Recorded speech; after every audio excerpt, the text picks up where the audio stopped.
Hello, good morning, good afternoon, good evening, and welcome to the AI argument. Frank, it's been one of the quieter weeks in terms of releases in the world of AI, but there has been lots of news and lots of warnings. And the sense I get this week from what may be an echo chamber or a bubble that we live in, but the sense I'm getting this week is there is an awful lot more talk about AI safety, about the controls, about whistleblowing, and about the dangers around AI. And I think it's good that people talk about this. I think that some of the dangers I wouldn't agree with, and I think we should forge ahead, but it's certainly becoming to the fore of public attention. How's your week been? Yeah, very similar. Started to notice that I started to think, okay, is there a backlash going on? Is there a backlash going on in kind of the more mainstream media and even the tech media, say? Or, as you say, am I just experiencing a little filter bubble where I'm reading about one article that is backlash and then all my devices are like, hey, you have all these other ones? Sometimes it's hard to tell. But I get a sense, and I get a sense from some of the communities that I'm in as well, like the Rise community, that there is a bit of a backlash going on. And a lot of it, let's face it, a lot of it seems to be very focused on OpenAI, which makes sense because they're the golden child of AI right now. But a lot of stuff, a lot of negative stuff about the company, a lot of negative stuff from ex-employees, a lot of negative kind of analysis of what Sam Altman is up to. Yeah, there just seems to be something different in the air. Yeah, and I think that's going to get more weird as time goes on. I think I must go. We'll have to go into detail on the things about Sam Altman and OpenAI. But one of the things that caught my eye and why I think it's becoming for certain people very close to the technology, it's becoming viscerally real, the future that's ahead. And I don't think that same knowledge or that feeling has permeated to the rest of society. And I think it's going to frighten people when it does. But I think it's already frightened them. And I think like one of the interesting was the one of the senior managers in Anthropic, which were a splinter group from OpenAI, and they were concerned about safety, and they still are concerned about safety. But he also this week came out with the line that I may not work 5 years from now because I don't have to. And 5 years is a very short timeline. 5 years is before the end of the decade. And we also had, and I do want to talk about this later, but we had then Leopold Aschenbrenner. What a great name. So Leopold Aschenbrenner releasing this basically PhD thesis, like at many pages, warning of the opportunities. He is optimistic, but also of the dangers. And I think so. It's and even in my own sort of professional life, I just get the feeling that the people who understand and know are closest to the technology, they're a little bit spooked this week. The mood music I'm getting, and the rest of the population, they don't really know. They haven't heard anything of this yet. And if the greatest worry I have, the greatest fear, Frank, is fear itself. But I am genuinely worried that if the people closest to the technology are getting spooked today, 12 months from now or less, however, I think everybody's going to be more spooked. I think that's what I'm worried about. And I would share that worry that people are going to be spooked. But maybe you could talk to us. Sam Altman was taking a bit of heat from, I think it was the New York Times this week. Yeah, was it the Wall Street Journal? The Wall Street Wall Street Journal Journal. had an article about his investments and his deals. And the I suppose the crux of it was what was interesting to me was so he's what is he, CEO of OpenAI, who Mhm. create ChatGPT, and his salary in OpenAI is I think $60,000, which I was amazed at. But he is bolstering his salary by he's basically investing in loads of companies, and then a lot of those companies are a good number of those companies are then doing deals with OpenAI. And the article said Sam Altman is not involved in the negotiations of those deals because there'd be a conflict of interest. Sure, yeah. I'm laughing because surely the conflict of interest goes beyond just whether Sam Altman is sitting at the table. But this is the question. Like the article, it's not like he's not doing anything illegal.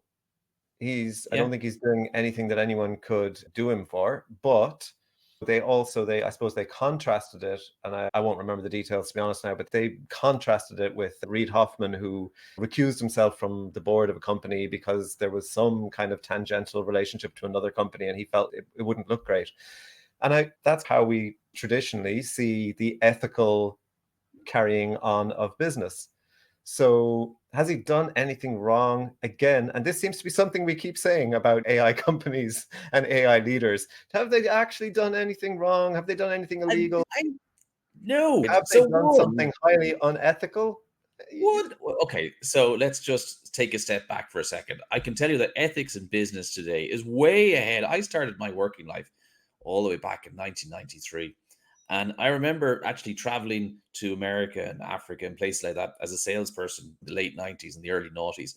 And then I went and I did my own businesses for a couple of years. And then I went back into the corporate world 5 or 6 years ago. And all the stuff that we just considered to be regular sales tools back in the 90s and early noughties, apparently they were all totally unethical. Not allowed to do them anymore. I was shocked. When I was doing my ethics training and I was answering the questions, I failed miserably many times because you're trying to close a deal with this particular company and their cousin has suggested that you should use their company in order to help you implement the particular piece of software. Is that ethical or not ethical?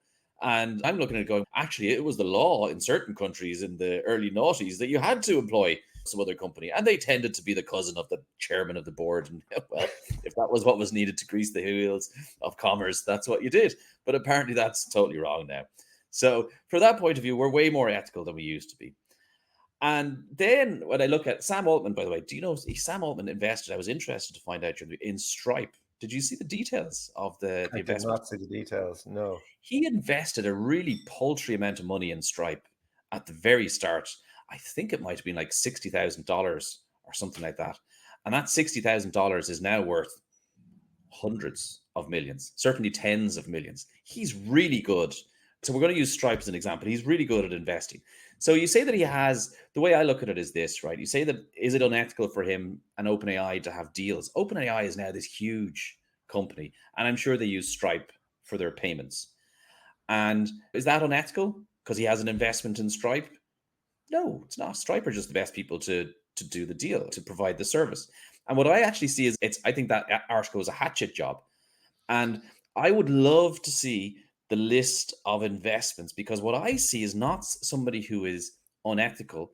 I see somebody who has a vision of what the world is going to look like in 10 years and says, okay, in 10 years, we're going to need a really good payment processing company. We're going to need lots of energy that's clean. We're going to need lots of, and he's basically figured the whole thing out. That's what the world is going to look like. Now I'm going to invest in companies that are making that world happen. And he happens to be the CEO of one of those companies. And of course, it's going to have business links with other companies that are on that same journey. So it's not unethical. He's just visionary. Well, I guess this kind of brings us nicely to another article that was part of that backlash, which was on the Atlantic. And that article, I think the title was, is OpenAI now just Facebook? And their point being that, like, Facebook started out to connect people and had this lovely, that, let's face it, that nobody ever really believed, but had this lovely mantra of like just connecting people and making the world a better place because of it. And then there was all these whistleblowers that showed that Facebook knew that it was undermining democracy in certain areas, and Facebook knew that it was affecting children, young people's brains very badly. And they forged ahead anyway. And the parallel was being drawn between OpenAI and companies like Facebook, like Google, who originally had the mantra, don't be evil, and eventually had to do away with that because it was patently ridiculous. And so my point is to address what you were saying about Sam Altman, is that OpenAI is meant to be developing AGI for the good of all mankind. But it really now looks like, again, that's just rubbish. Like, just throw that out. Just get rid of that mission statement, because Sam Altman is developing whatever he's developing for the benefit of his bank account. Oh, no, he's not, because he doesn't own any of OpenAI. So he's not doing it for the benefit of his own bank Exactly. account. So he has to own parts of all the other companies. No, I'd give Sam a pass on that one. I do think there is a crunch coming here, right? Because when you okay, so it's not unethical, and he's not doing it to enrich himself. I don't believe that for a second. But there is a problem with the mission statement. The mission statement, which says that creating AI for the good of all humanity doesn't share the same values that you do. And you, at some point, you're going to have to make a choice as to which parts of humanity are going to share the spoils of this incredible AI bounty that we're all going to get, and who aren't. Who's going to be the haves and the Yeah. have-nots? And are you going to benefit Putin, or are you going to benefit some All other right. dictator just as much as some poor person in a downtrodden country? Obviously not. So the mission statement sounds great. I do see the parallel between Google and Facebook, and now the OpenAI mission statement, which is it's patent that it just cannot be true. But I wouldn't pin it on. I believe that Sam Altman is acting in good faith. I haven't seen anything yet to make me think that he's doing anything other than acting in the best interests of Western humanity. But you don't think that the signs are there, like when you look at the ousting of Sam Altman and the fact that he essentially dismantled the safety and alignment team and then put himself in charge of it. You don't think the signs are there that there's something else at play here? There's definitely power dynamic, and I suspect that you're better at the sort of the human dynamics of the situation than I am. I think that again, it comes back to this weirdness about this technology. There is a religious fever about what is happening. And if you're doing something because you love it and you're not just passionate about it, but it has an almost religious feel the AGI thing to it, then you're going to act in unusual and sometimes, I guess, unrational ways. And I think that what for me was one of the most interesting things was this guy. Let me pull up his name here now. Leopold Aschenbrenner, who was in that super alignment team. And because he didn't sign the letter supporting Sam Altman, they basically, his side of the story is that he was stitched up and they pinned a leak on him and then said, and his side of the story is, look, I didn't actually leak anything. The information that I gave was already publicly available, and Sam Altman himself had already spoke many times about releasing a voice for GPT and so on. But they said it was a leak and I got fired as a result. And he is a man of principle. So he was asked when he was leaving, he was asked would he sign one of these agreements, which have become also very controversial. So there's these non-disparagement agreements where employees who are leaving had to promise forever never to criticize OpenAI, or their stock options will be removed from them. And he refused to sign the agreement. So he's turned down a lot of money to stand by his principles. And you'd have to admire that. But anyway, he's talking about AGI by 2027, which is literally tomorrow. It's so close. And he's a very clever individual. He's been very close to the technology, and he's making these predictions based on maths. It's a Moore's law type of calculation. And he's saying, look, by 2027, at the current rate of progression, we will have AIs which are as capable as a PhD student in machine learning. And as soon as you have an AI that's as capable as a PhD student in machine learning, then you can turn it on itself and it will improve itself. And then you get a runaway type effect. I think a lot of what's going on is just because we've had the Anthropic people give basically exactly the same timelines. We've had Sam Altman talk about the jumps in capability from GPT-5 to GPT-6. I think these people it's just becoming very real for them. And the rest of the world hasn't caught up yet. But it does concern me, not that Sam Altman is unethical. I don't believe it. What concerns me this week is that if this spooks the people that are closest to the technology, and I've seen it eye to eye myself this week, it's really going to spook the person on the street. And that's something that has to be dealt with. Yeah. So the guy that you're talking about, one of the quotes at the very start of some of his writings was, everyone is now talking about AI, but few have the faintest glimmer of what is about to hit them. Pretty stark stuff. I haven't read all of the essays. There's a number of them there, but I think they have to go on my reading list. But I did also watch just a tiny portion of I think it was like a 4-hour podcast with, I don't remember his name, Darkesh. Yes, somebody. correct. Yep.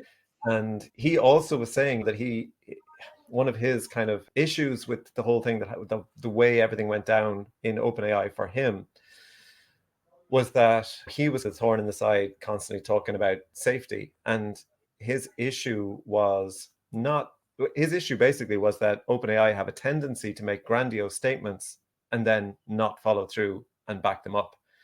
And one of the ones he specifically pointed to was they made a big deal about 20% of compute power going to the alignment question and projects.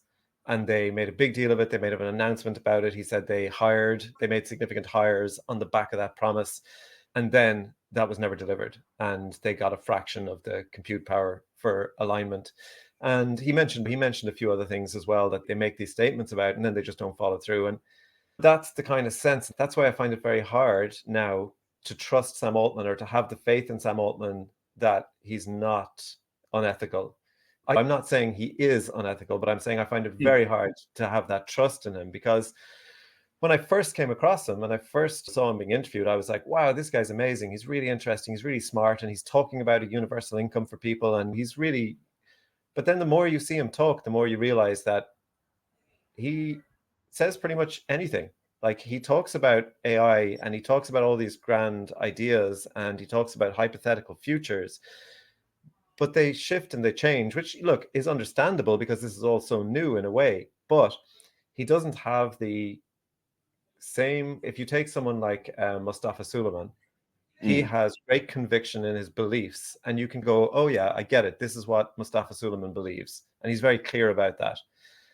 Whereas with Sam Altman, I don't know. Does he believe what he said in this interview over here, or does he believe what he said in this interview over here? And hey, I'm fully aware people could listen to the AI argument and be like, yeah, Frankie, you're the same. You said this here and you said that there. And it's yes, but I'm not the CEO of OpenAI. So yeah, I have ever increasingly less faith in Sam Altman, I'm afraid. I must take you through Leopold's argument, which is very interesting. And what I'll tell you what I agree with and what I don't agree with in what he's saying. So we should level set here for people who haven't come across Leo. Leo is a very smart cookie. So Leo graduated from Stanford when he was 18. So he graduated top of his class out of 1,500 students. And he then went on to work he's an economist actually by training, but also was quite handy with the numbers and quite handy with the computers, and then went on to work with OpenAI.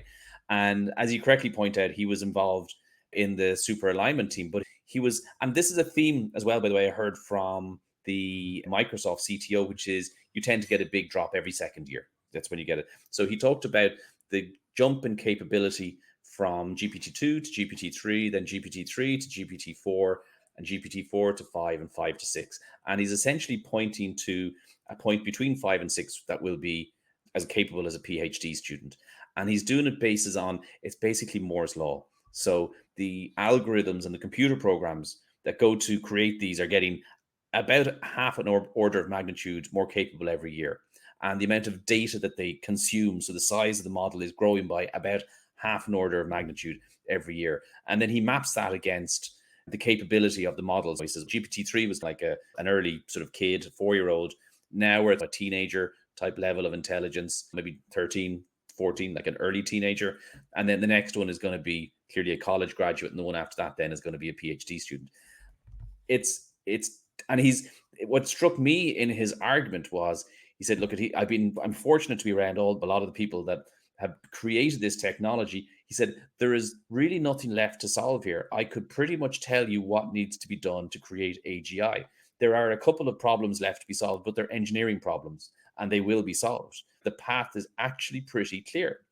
And that, for me, rings true, because if you see, I'm looking at Andre Kasper, the guy that was a lecturer and then was the CTO or whatever, one of the TED guys he worked with Elon Musk and then went over to OpenAI. And for fun, he quit there a couple of months ago. And for fun, he's recreating GPT-2 on Twitter, right? You can go and you can follow him and he's interacting. And he has said in his tweets, yeah, we could do this thing and it would be more efficient, but I want to do this for historical accuracy. I want to do it this way because that's more true to how we did it the first time. And it's totally, he's just doing this as a nostalgic pastime, which says to me that he also believes the same thing, that the problems are essentially solved. The challenge is almost gone for them in carrying this thing forward. And then the other thing that is a lot of these people, the other side of my brain says, but these people, a lot of them are misguided. They're not like you, right? Just good with talking with people and that human interaction thing. They're more slightly maybe not autistic, certainly on that spectrum. And they released a statement this week that the right to reveal, or what they had a name for it, the right to warn. Did you Yeah. read through those principles there of the right to warn principles? No, I didn't actually. I read the articles surrounding it, all right, though. And when you couple it with what you're talking about with Leo's vision for the future and the fact that what was the phrase that he used? The situationally aware, that Yeah, there's very, yeah, situation awareness. he was talking about how few people are at the forefront of AI and are really aware of what's about to hit all the rest Yep. of us. And so when you couple it with that, when you take into account what he's saying about, look, very few people in the world right now understand what's coming down the line. And then you see this letter saying that insiders need the right to warn the rest of us what's coming down the line. I think you take those two things together and it's, yeah, we need to take this seriously. We need to take the right to warn very seriously. The problem is we've already had some people over the last couple of years, like not just recently, but there seem to be more recently. You have Jeffrey Hinton leaving Google's warning us about the dangers. And we've had Nick Bostrom's book where we're all going to be turned into paperclips has been around for years. But the problem is, even if we get the warnings, we will never be able to wrap our heads around the validity of the warnings. So we're in an impossible, Joe Public, we're in an impossible situation because you have such disagreement over what the future holds and what the dangers are. And if the people at the forefront have these disagreements, how on earth can you and I on the AI argument argue it out and come to any kind of rational conclusion? I think it puts a heavy burden on leadership at a time like this, right? And we got to redefine the social contract, and people are going to get frightened. And that's a time when you need, and God knows, when you look at maybe, and this is a technical discussion and not a political one, but you could take a view that leadership has gone south in the world in the last 20 years. And you might have not liked the leaders 20 years ago, but they were young and energetic and intelligent and all the sorts of things that you would want in a leader, which might be in contrast to what we have today. And we really need people to stand up and say, yes, look, things are about to change. They're about to change really fundamentally. You're going to be scared. It's totally normal to be scared of change. But you should understand that everybody else around you is going to go through the same change as well. We're going to look after you. This is going to be, and they need to map out a vision of the future. In the future, if you work, you'll work because it's your choice. If you want to work, you can carry on working. You should know that every need you have will be taken care of. You will have somewhere to live. You will have food to eat. Your children will be educated. You will have a better time now than you have now. It is a better place. But there's an awful lot of change that's going to happen to get there. And it's totally natural to be scared of change. Don't be scared. We're all going to go through this together, and we're all going to be in a better place at the other side. And I think if you do that, and that's the sort of leadership that we need. But the people aren't even aware of that yet. Certainly the leaders No. aren't. No, and I think we've got a huge problem for where we are right now, which is that I've also been reading a lot of articles about AI slowing down and AI's lack of profitability, and I don't believe that it will slow down. I believe that they will overcome, like you say, the engineering issues, and they will find a way to progress it. But the problem is, it is true that it's not profitable right now, and that it's being propped up by investments. And so right now, there is no massive profitability from AI in which the public can have a share of. So where does the money come from in this kind of intermediate? I think you had a phrase for it before. You had a great phrase for it, which I've now forgotten. Teenage years. The difficult teenage years. In the difficult teenage years, where does the money come from? And the only place it's going to come from is investment, and that's never going to happen. They're going to put 100 billion into building a data center, but they're not going to put 100 billion into a fund to ensure that the first people whose jobs are taken get a paycheck. I think, and this comes back to me, and maybe this is going to be a weekend job for me, one of these, if not this weekend, maybe next weekend, where it has to first be obvious that this is happening. Okay, so if you can, and I was thinking about what is the truest measure that I would have as to whether we are about to go through the cognitive explosion, the cognitive revolution, or whatever you want to call that thing. And I think that's a good term, by the way, the cognitive explosion. The cognitive revolution is also, it's a good, and we're all, we're all like the farming revolution or the industrial revolution, and we're all farmers in that context. And so what would I measure in order to prove it? I'd measure just total employment. Just measure the straight number of people employed. And if you see that increasing, then you're fine. You got nothing to worry about. But if you start to see it decline and you start to see it consistently decline, then you know that something's happening. That's the truest measure. And I think at that point, then that's when you have to step in and say, this thing is happening. And then you have to paint the picture of what the future is going to look like. And then you step in and you say, from now on, it's not going to matter. Investment and all those things don't really matter anymore. So if you lose your job, we're just going to pay you exactly the same amount of money as we did when you had your job. Because 10 years, nobody's going to have a job. Everything's going to be done by machines. In that world, what does money look like? I don't really know. But I know that it's going to be difficult for you for the next 10 years until we get there. So there's the money. I'll just print it. I'm just going to print the money and give it to you. It has to be that kind of a social contract. And it's going to sound weird, and it's going to sound off the wall, and it's going to sound like you're mad until you see that number where the jobs are declining. And then suddenly it's going to be important to have gone through the thought process of what do we do when this starts to happen? Because people are going to be scared and they're going to be frightened, and there's going to be pushback. And the pushback that we've seen this week is going to be nothing compared to the pushback when people actually are losing their jobs and people are actually being put out of what they love doing because a computer has taken their job. And if that happens, we better have an answer. 100%. Yeah, 100%. I think for an episode of the AI argument, we agreed on quite a lot today. Except for the goodness of Sam Altman. Except for, yes, the inherent goodness of Sam Altman. The inherent goodness of Sam Altman. Yes, on that, I'm not sure we agree. But I also think for next week's AI argument, I think we should do everything we can to poke out some ridiculously fun AI stories, because this has been one of those ones where it's like, oh my God, what is going on? What are we coming to? We have something to look forward to this week, which is WWDC, which is on Monday, the Apple event, which we're all hoping is going to give us Sora or God knows what. We're going to have Siri with superpowers. They should call it Siri with superpowers, actually. That's a pretty good tagline. Siri with superpowers on Monday, which we're looking forward to. And we're going to see a story that you highlighted, Frank, and I think we should probably end on this, but it's the most interesting of stories, which was pushback against Facebook. Because Facebook now want to use, what do they want to do? They wanted to... Yeah, it was a little while ago. I was really fascinated to hear that like their Llama models were not trained on any Facebook user data. And I was like, wow, that's fascinating. Why? Because I didn't think they would ask anyone permission. I thought, like every other AI company, they would just do whatever they wanted and figure out the ramifications later. But no, they did not use any Facebook user data. And when I went to try to find out why, there was almost nothing out there. There was one interview with a journalist where the journalist, in the question to Mark Zuckerberg, just said, I understand that there are legal issues with using user data for training AI. That was it. That was the only hint of, there's some legal hiccup that has prevented them from doing it. They're now trying to change their terms and conditions when you agree to use Facebook. They're trying to change the terms and conditions so that they can train on it. And I think, EU regulation and privacy advocates are saying, whoa, absolutely not, no.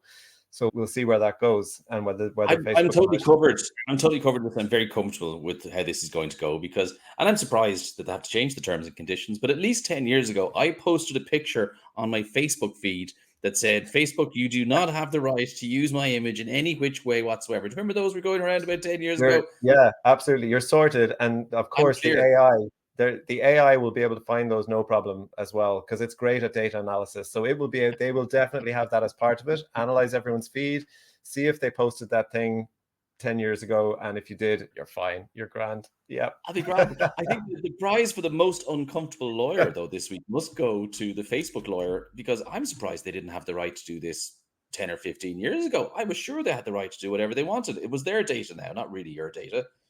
Yeah, Incredible. it's kind of fascinating, and I'm surprised that there aren't some in-depth articles out there looking into what's this all about. But if anyone finds one, send one on to me because I completely failed to find one. Brilliant. This has been fantastic as always. And yes, let's poke out the most fun AI stories for this time next week. And let's only be talking about AI fire-breathing robots and the like. Excellent. Bring it on the fire. Frank, talk to you next week. Chat to you later. Cheers, Justin.